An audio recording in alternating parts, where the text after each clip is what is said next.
감사합니다. 우리를 사랑하셔서 우리를 구원하시고 우리를 이 자리까지 인도하신 줄 믿습니다. 우리가 날마다 주의 사랑 안에 거하게 하시고 그 사랑으로 우리가 지체들을 더욱더 사랑해 갈 수 있도록 인도하여 주시옵소서. 그래서 우리 아름다운 공동체가 더욱더 주님을 사랑하고 우리 지체를 사랑하는 성령 충만한 그런 공동체 되게 하여 주시옵소서. 이 아침에도 성령으로 우리와 함께 하시고 이 예배를 주관하여 주시옵소서. 감사드리며 예수 그리스도의 이름으로 기도드립니다. 아멘. 오늘 하나님 말씀은 요한복음 15장 9절에서 17절 말씀 함께 보도록 하겠습니다. 요한복음 15장 9절에서 17절 말씀, 제가 가지고 있는 성경은 신약성경 174페이지입니다. 9절에서 17절 말씀 우리 함께 봉독하도록 하겠습니다. 아버지께서 나를 사랑하신 같이 나도 너희를 사랑하였으니 나의 사랑 안에 거하라. 내가 아버지의 계명을 지켜 그의 사랑 안에 거하는 것 같이 너희도 내 계명을 지키면 내 사랑 안에 거하리라. 내가 이것을 너희에게 이름은 내 기쁨이 너희 안에 있어 너희 기쁨을 충만하게 하려 함이라. 내 계명은 곧 내가 너희를 사랑한 것 같이 너희도 서로 사랑하라 하는 이것이니라. 사람이 친구를 위하여 자기 목숨을 버리면 이보다 더 큰 사랑이 없나니 너희는 내가 명하는 대로 행하면 곧 나의 친구라. 이제부터는 너희를 종이라 하지 아니하리니 종은 주인이 하는 것을 알지 못함이라. 너희를 친구라 하였노니 내가 내 아버지께 들은 것을 다 너희에게 알가 하였음이라. 너희가 나를 택한 것이 아니요 내가 너희를 택하여 세웠나니 이는 너희로 가서 열매를 맺게 하고 또 너희 열매가 항상 있게 하여 내 이름으로 아버지께 무엇을 구하든지 다 받게 하려 함이라. 내가 이것을 너희에게 명함은 너희로 서로 사랑하게 하려 함이라. 아멘. 오늘 말씀 제목은 예수님은 우리가 예수님 안에서 기도하며 열매 맺는 삶을 살기를 원하신다. 열매 맺는 삶의 본질은 서로 사랑하는 것이다. 우리가 서로 사랑하며 기도하며 하나님의 사역을 이루어가자, 이 말씀입니다. 오늘 말씀 제목, 예수님은 우리가 예수님 안에서 기도하며 열매 맺는 삶을 살기를 원하신다. 열매 맺는 삶의 본질은 서로 사랑하는 것이다. 우리가 서로 사랑하며 기도하며 하나님의 사역을 이루어 가자, 이 말씀입니다.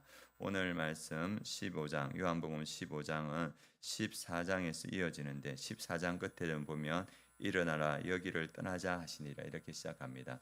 요한복음 14장은 마가의 다락방에 있었던 마지막 유월절 만찬과 예수님께서의 가르침이 이렇게 나오고, 그리고 이제 그 마가의 다락방을 떠나서 이제 17장에 가면 감람산으로 갑니다. 그래서 여기 오는 15장은 마가의 다락방에서 떠나서 감람산에 가시기 전까지 기도하시고 잡히실 건데, 그 전에 예수님께서 제자들을 데리고 이 감람산을 가시면서 하셨던 이야기가 이렇게 쭉 나오고 있습니다. 그 이야기의 핵심은 15장 5절입니다. 15장 5절 우리 함께 읽어보겠습니다. 나는 포도나무요 너희는 가지라. 그가 내 안에 내가 그 안에 거하면 사람이 열매를 많이 맺나니 나를 떠나서는 너희가 아무것도 할 수 없음이라. 그래서 감람산에 가시면 기도하시고 잡히실 텐데 예수님께 하시는 핵심적인 말씀이 나는 포도나무고 너희는 가지다. 근데 그가 내 안에 너희들이 내 안에 있으면, 이 말은 너희들이 나를 믿고 그리고 나를 의지하고 내 말에 순종하면, 이 말입니다. 너희가 내 안에 있고 내가 너 안에 거하면, 예수님이 우리 안에 어떻게 거하십니까? 성령으로 우리 안에 거하시고 우리 임재하시고 다스리면 너희가 어떻게 되냐면 열매를 많이 맺게 될 것이다. 그래서 그 열매라는 것은 우리가 아는 그 갈라디아서 5장에 나오는 성령의 매, 사랑과 희락과 화평과 오래 참음, 자비, 양성, 충성, 온유, 절제, 이 성령의 열매를 너희가 맺게 될 것이고, 또 삶의 열매, 그리고 관계의 열매, 서로 사랑하고 용서하고 섬기는 그러한 공동체적인 열매를 너희가 맺게 될 것이다. 그리고 그 안에서 어떠한 역사가 우리가 일어나냐 하면 7절 말씀도 같이 보겠습니다. 너희가 내 안에 거하고 내 말이 너희 안에 거하면 무엇이든지 원하라. 그래야하면 이루리라. 그래서 기도가 너희가 기도를 통하여서 이루어지는 그 역사를 보게 될 것이다. 그리고 우리가 생각할 때는 이것은 우리가 무엇이든지 원하면 다 이루어진다고 생각하는데 그 뜻도 있지만 중심적인 마음은 예수님의 마음과 뜻에 합한 기도를 너희가 하게 될 것이고 그것을 통하여서 하나님의 뜻이 이루어질 것이다 이 말입니다. 그래서 하나님의 뜻과 하나님의 영광을 위한 기도가 우리 안에서 나타나게 될 것이고 그것을 통하여서 하나님의 기쁘게 하시는 뜻이 이루어진다는 겁니다. 예전에 한 목사님이 그 설교하는 가운데 어느 교회 건축에 대한 이야기를 들었습니다. 그 교회가 이제 교회가 부흥해서 교회가 너무 좁아서 이제 장로님들도 그리고 그 성도님들도 다 건축하자 결정이 됐다고 합니다. 그래서 이제 담임 목사님이 이제 건축하려고 이제 건축에 대한 기도를 하는데 기도만 하면 뭐가 생각나냐면 본인의 교회는 큰데 자기 교회 앞에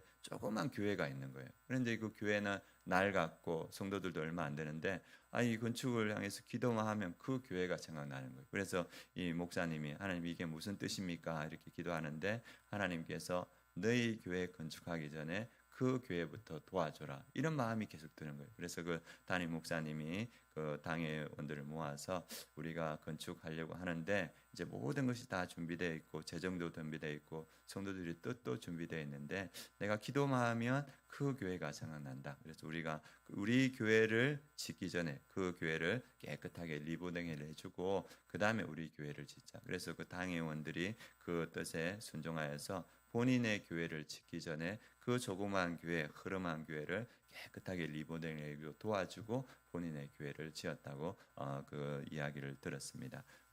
오늘 말씀하시는 그 말씀 너희가 내 안에 가고 내 말이 너희 안에 가면 무엇이든지 원하는 대로 구하라 그래야면 이루리라. 우리가 하나님의 뜻과 하나님의 영광의 가운데 드리는 그 기도를 통해서 하나님의 영광이 드러나는 줄 믿습니다. 우리가 예수님 안에 예수님이 우리 안에 더하면 우리 안에 기도가 예수님의 뜻에 합당한 기도가 됩니다. 그것을 통해서 하나님의 뜻을 이루어갈 수 있다. 그걸 말해주고 있습니다.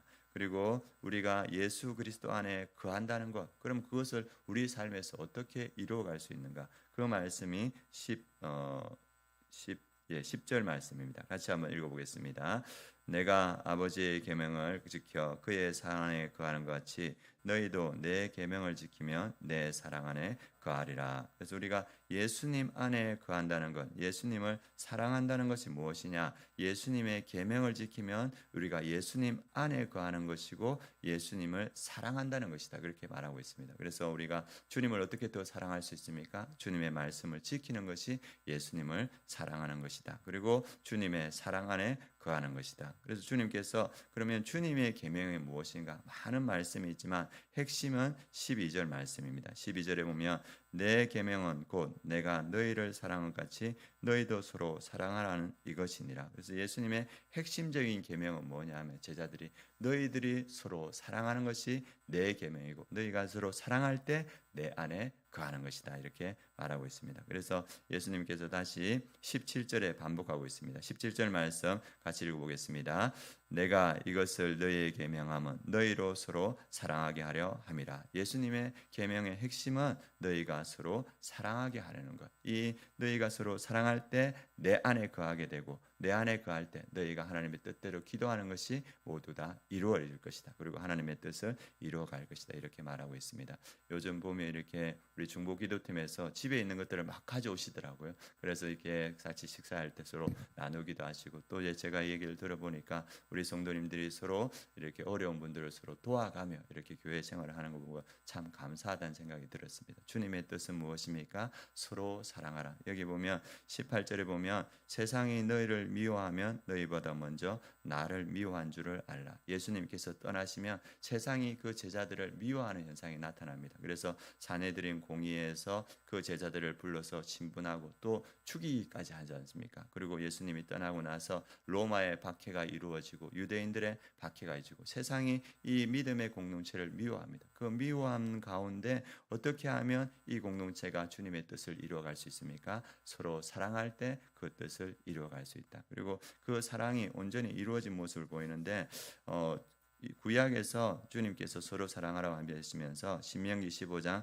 11절에 이렇게 말합니다. 땅에는 언제든지 가난한 자가 그치지 아니하겠으므로 내가 내게 명령하여 이르노니 너는 반드시 내 땅 안에 내 형제 중 곤란한 자와 궁핍한 자에게 내 손을 펼치리라. 그래서 구약에서는 하나님께서 공동체가 서로 사랑이라는데 가난한 자가 땅에서는 그치지 않을 것이다. 그래서 너희가 그 궁핍한 자에게 손을 펴서 그를 도와라. 그래서 하나님께서 율법으로 그 안식년 7년 안식년마다 그 빚을 탕감해주고 그 속량해주고 그리고 50년 희년마다 땅을 다시 주인 그 팔았던 사람들에게 다 돌려주고 노예를 보내주어서 그래서 가난한 자가 없도록 하라 했는데 이스라엘 백성들이 그 말씀을 지키지 않았습니다. 그래서 나중에 이스라엘 멸망하기 전에 유다가 멸망하기 전에 가진 자들이 없는 자들을 착취하고 어렵게 하는 그러한 모습들이 나왔습니다. 그래서 그들은 결코 이 말씀을 지키지 못했는데 신약에서 이 말씀이 온전히 지켜지는 모습이 있습니다. 우리 그 말씀 한번 보도록 하겠습니다. 사도행전 4장 형제를 사랑하는 모습이 온전히 이루어진 모습 사도행전 4장 말씀 한번 여기 접어두고 한번 같이 가보도록 하겠습니다. 사도행전 4장 32절에서 35절까지 말씀 같이 한번 보도록 하겠습니다. 사도행전의 그 초대교회의 모습에 보면 31절에 보면 무리가 다 성령이 충만하여 담대히 하나님의 말씀을 전하니라. 이 사도행전의 초대교회는 성령이 충만한 교회였습니다. 그 가운데 어떠한 일이 일어나는가? 32절에서 35절 말씀 같이 읽겠습니다. 믿는 무리가 한 마음과 한 뜻이 되어 모든 물건을 서로 통용하고 자기 재물을 조금이라도 자기 것이라 하는 이가 하나도 없더라. 사도들이 큰 권능으로 주 예수의 부활을 증언하니 무리가 큰 은혜를 받아 그 중에 가난한 사람이 없으니 이는 밭과 집 있는 자는 팔아 그 판 것을 가져다가 사도들의 발 앞에 두매 그들이 각 사람의 필요를 따라 나누어 줌이라. 성령이 충만한 초대교회의 모습 예루살렘 교회의 모습을 보는데 34절에 보면 그 중에 가난한 사람이 없으니 구약에서 결코 이루어지지 않는 형제의 사랑의 모습이 신약에서 나타나는 모습을 봅니다. 어떨 때 그렇습니까? 성령 충만한 공동체가 서로를 사랑할 수 있고 그리고 서로를 위할 수 있는 그러한 모습을 보여준다는 겁니다. 사람들이 성령 충만할 때 물질을 극복하는 교회 소유와 이기심을 극복하고 서로를 사랑하는 진정한 모습의 공동체를 만든다는 것을 오늘 성경은 보여주고 있습니다. 우리가 진정으로 사랑할 때 성령 충만할 때 우리가 서로를 사랑할 줄 믿습니다. 그래서 오늘 기도할 때 하나님 우리 공동체가 서로를 사랑하는 공동체인데 더욱더 성령 충만하여서 우리 지체를 사랑하며 이때 주의 사명을 감당하는 그러한 교회가 될 수 있도록 기도해 주시기 바랍니다. 그리고 우리 그 교회 지체 중에서 경제적으로 어려운 지체가 있습니다. 하나님 그 지체들을 주님께서 도와주시고 또 육체적으로 어려운 지체들이 있습니다. 우리 박길종 집사님 건강이 더욱더 회복될 수 있도록 기도해 주시고 우리 강현태 성도님 우리 계속적으로 혈액 투석을 하고 있는 가운데 있습니다. 주님 연약한 지체를 치유하여 주시고 김요셉 학생 김요한 목사님 손주인데 희귀 폐암으로 이제 수술을 8월 달에 해야 된다고 합니다. 주님께서 치유해 주시도록 양지우 학생 양혜인 집사님 조카의 아들인데 이 또 뼈암에 있어서 지금 치료 가운데 있는데 하나님께서 치유하여 주시도록 그래서 우리의 연약한 지체 경제적으로 어려운 지체를 주님께서 도와주시도록 이 시간에 기도해 주시기 바랍니다. 그리고 우리 자녀들이 성령 충만하여서 믿음으로 세워질 수 있도록 그리고 우리 청년들이 성령 충만하여서 청년 목장에 나와서 믿음으로 채워질 수 있도록 또 대한민국이 어려운 가운데 있습니다. 하나님께서 이 대한민국을 지켜주실 수 있도록 이 새벽에 함께 기도해 주시기 바랍니다. 기도하겠습니다. 하나님 오늘 말씀을 통하여서 주님께서 서로 사랑하라 우리에게 사랑의 계명을 주셨습니다. 우리가 그 계명을 지켜갈 수 있도록 우리가 예수 그리스도 안에 거하며 하나님 우리가 기도할 때 주님의 그 사역과 사명을 이루어가는 사랑의 공동체 될 수 있도록 주님 우리 아름다운 교회를 인도하여 주시옵소서. 그래서 성령 충만하여서 서로 사랑하며 영혼을 구원해가는 우리 아름다운 교회 될 수 있도록 역사하여 주시옵소서. 또 우리 아름다운 교회에 또 경제적으로 어려운 우리 지체들이 있습니다. 하나님 그들을 주님께서 도와주시고 또 회복될 수 있도록 역사하시고 육체적으로 질병으로 어려운 우리 지체들이 있습니다. 우리 새벽에 기도할 때 주님께서 치유의 손으로 그들을 만져주시고 회복하여 주시옵소서. 지금은 우리 주 예수 그리스도의 은혜와 하나님의 그 크신 사랑과 성령의 내주 충만하심이 성령의 충만함을 받고 서로 사랑하며 주님의 뜻을 이루어가는 우리 아름다운 교회 모든 성도님들 머리 위에, 그 가정 위에, 이 민족 위에, 열방의 선교지 위에 지금부터 영원까지 함께 하시기를 축원하옵나이다. 아멘.